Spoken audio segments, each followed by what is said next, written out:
Hi guys, and welcome to my channel where I tell you the only important things you need to know about this past weekend's football games.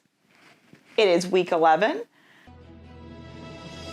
Okay, we're gonna give a rundown my fantasy wins and losses of the week, my favorite moments of the week, my moment of vindication, and who I am beefing with this week.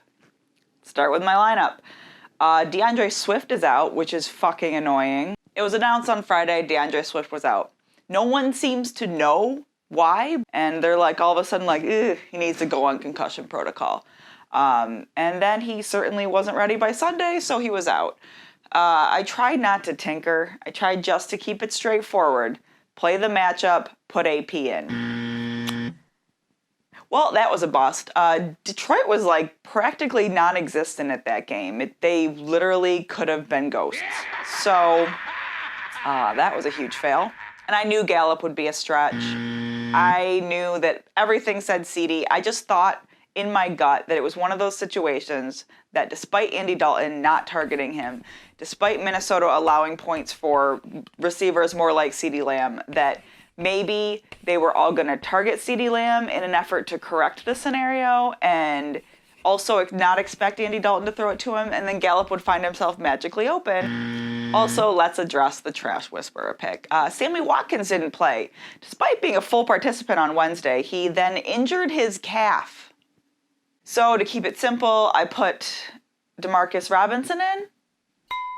Hey, he got 10 points. He didn't get a touchdown, but I'll take it. He was cheaper, so whatever. It freed up some salary space that I didn't use, which I should have used to replace AP. But moving on, my 3 favorite moments of the week. Number 1, Antonio Brown is still boring. Next, Dallas beat Minnesota.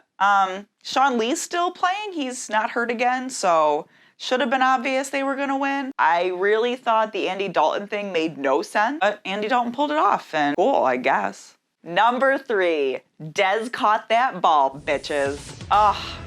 We saw him, he was activated on Saturday and moved up from the practice squad. Though I guess he had been before. I think they moved him up a couple weeks ago and then moved him back down. We just didn't see him.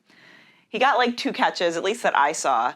And they weren't special. He didn't do anything crazy, but man, it was good to see him back. Dez Bryant, this is the time when football needs you most. Okay, moving on to our moment of redemption. Drew Lock. It's a little more personally relevant than fantasy relevant. He didn't get a ton of points, didn't really throw the ball, but he seemed to manage the game pretty well. Miami had 8 interceptions coming into this game. We knew there was going to be an interception. Drew, you managed to lead the Broncos to one of their few victories. Now, if only this win could have benefited anyone else but the Bills. Literally, Miami doesn't really benefit. They don't need to lose. We need to lose. We need to draft a quarterback. This is bad. It's not good in Broncos country. Literally the only one that benefited from this win was the Bills. God damn it, Drew. Everything you do sucks. Moving on to my beef of the week. My beef of the week is Sammy Watkins. Glassman, can you just play 1 week for me? This would have been like an injury revenge game for you. Man, you were going to get so many points. You let me down, Sammy Watkins. So Sammy Watkins, we be beefing. Well, guys, that is it for your Week 11 recap.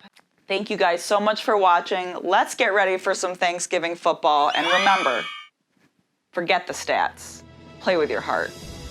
And may the fantasy gods be with you all.